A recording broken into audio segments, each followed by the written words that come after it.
बिस्मिल्लाहिर्रहमानिर्रहीम।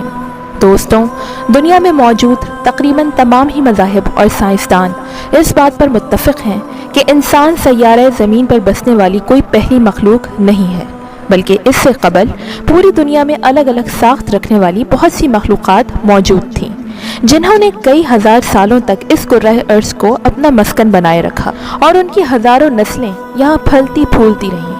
हज़रत आदम अलैहिस्सलाम से क़बल दुनिया में आबाद जन्नात के बारे में तो हम सभी जानते हैं कि इंसान से पहले ज़मीन पर जन्नात आबाद थे और आज भी आबाद हैं। हज़रत आदम अलैहिस्सलाम से 2000 साल पहले जन्नात पैदा किए गए। वो हमारी ज़मीन पर रिहाइश पजीर थे।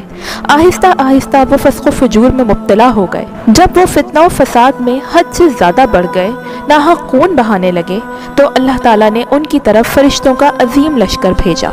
उनसे जन्नात की ज़बरदस्त मारका आराई हुई और इस मारका आराई में फ़रिश्तों ने जन्नात को तहस नहस कर दिया और वो समंदरों के जजीरों में पनाह लेने पर मजबूर हो गए।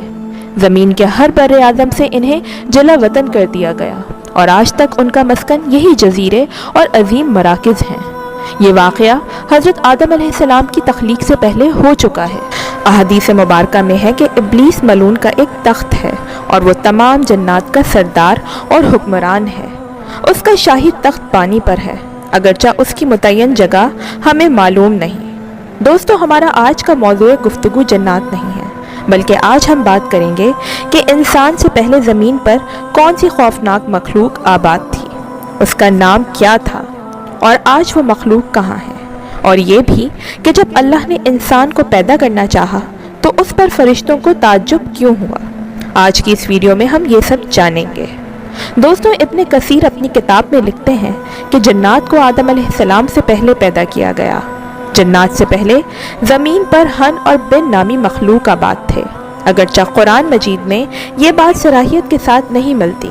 अल्लाह ताला ने इरशाद फरमाया कि और याद करो जब तुम्हारे रब ने फरिश्तों से फरमाया कि मैं ज़मीन पर अपना नाइब यानी खलीफा बनाने जा रहा हूँ, तो फरिश्तों ने कहा कि ए हमारे परवरदिगार, तो उस ज़मीन पर ऐसी मखलूक को अपना नाइब और खलीफा बनाने जा रहा है जो उस ज़मीन पर फसाद करेगी और एक दूसरे का खून बहाएगी।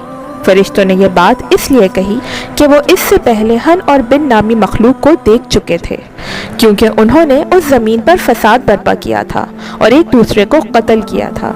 इसलिए फ़रिश्तों ने इंसान को भी उसी मखलूक पर क़यास किया कि ये भी फसाद बर्पा करेगा और जंगो जदल करेगा।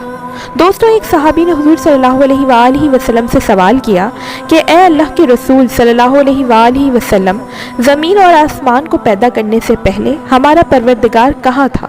तो आप सल्लल्लाहु अलैहि वसल्लम ने फरमाया कि अल्लाह के सिवा और कुछ नहीं था। फिर उसने पानी पर अपना अर्श बनाया, गोया ये उस कायनात की इब्तिदा थी। फिर अल्लाह पाक ने कलम को पैदा किया और उसको हुक्म दिया कि लिख। उलमाए कराम का बयान है कि कलम के फ़ौरन बाद लूहे महफूज को पैदा किया, चुनाचा कलम ने क़यामत के दिन तक होने वाली हर चीज़ लूहे महफूज में लिख दी। यह अल्लाह ताला का इल्म था जिसको कलम ने उसके हुक्म के मुताबिक लूहे महफूज पर लिखा। उसके बाद कायनात की बाकी मखलूक़ात और आसमान व ज़मीन की पैदाइश मौरज़ वजूद में आती गई और आसमान व ज़मीन को 6 दिनों में तख्लीक किया गया। सैयदना अबू हुरैरा रज़ियल्लाहु ताला अन्हा से रवायत है कि नबी सल्लल्लाहु अलैहि वसल्लम ने मेरा हाथ पकड़ा और फरमाया कि अल्लाह ताला ने हफ्ते के दिन मिट्टी को पैदा किया, इतवार के दिन ज़मीन में पहाड़ को, पीर के दिन दरख्त को, मंगल के दिन तकालीफ व मसाइब, जरासीम और बीमारियाँ, बुध के दिन नूर को पैदा किया, जुमेरात के दिन ज़मीन में चौपायों को फैला दिया और तमाम मखलूक़ात ने जुम्मे के दिन आखिरी घड़ियों में यानी असर से रात के दरमियान में आदम अलैहिस्सलाम को पैदा किया। मतलब ये कि इब्तिदा में जिन मखलूक़ात की तख्लीक हुई उनमें से आखिरी मखलूक इंसान था। इस हदीस में मुख्तलिफ हालात को नहायत वजाहत से बयान किया गया है। इससे बखूबी पता चल गया कि इब्तिदाई मखलूक़ात की तरतीब क्या थी। उनमें से आखिरी नंबर हज़रत आदम अलैहिस्सलाम का था, जबकि आदम अलैहिस्सलाम नस्ल इंसानी में सबसे पहले और तमाम इंसानों के बाप हैं। इंसानों से पहले फरिश्ते और जन्नात पैदा हो चुके थे।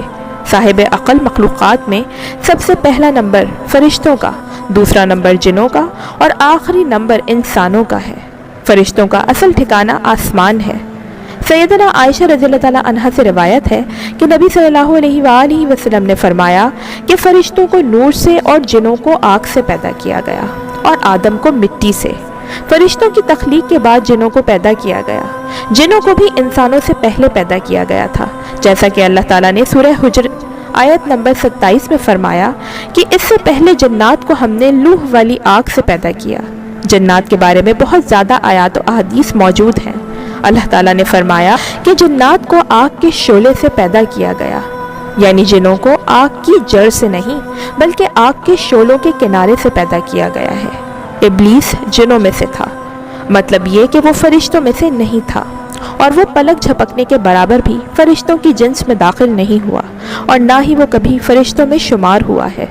वो जन्नात में से है क्योंकि उसने खुद इकरार किया था कि अल्लाह ने मुझे आग से पैदा किया। अगर वो फरिश्तों में से होता तो उस वक्त कहता कि अल्लाह ने तो मुझे नूर से पैदा किया है। इसलिए इब्लीस का जिन होना रोज़े रोशन की तरह आया है। कुरान मजीद में इरशाद है कि अल्लाह हर चीज़ का पैदा करने वाला है और वही हर चीज़ पर कुदरत रखने वाला है। अल्लाह ही है जिसने आसमान और ज़मीन और उनके दरमियान की सब चीज़ों को 6 दिन में पैदा किया, फिर अर्श पर जलवा फरमा हुआ। मज़ीद अल्लाह ताला सूरह हदीद में आयत नंबर 4 में इरशाद फरमाते हैं कि वही है जिसने आसमान और ज़मीन को पैदा किया, फिर अर्श पर जलवा फरमा हुआ। वो खूब जानता है उस चीज़ को जो ज़मीन में जाए और जो उससे निकले, और जो आसमान से नीचे आए और जो कुछ उसमें चढ़ कर जाए, और जहाँ कहीं तुम हो वो तुम्हारे साथ है, और अल्लाह तुम्हारे अमाल को खूब देख रहा है।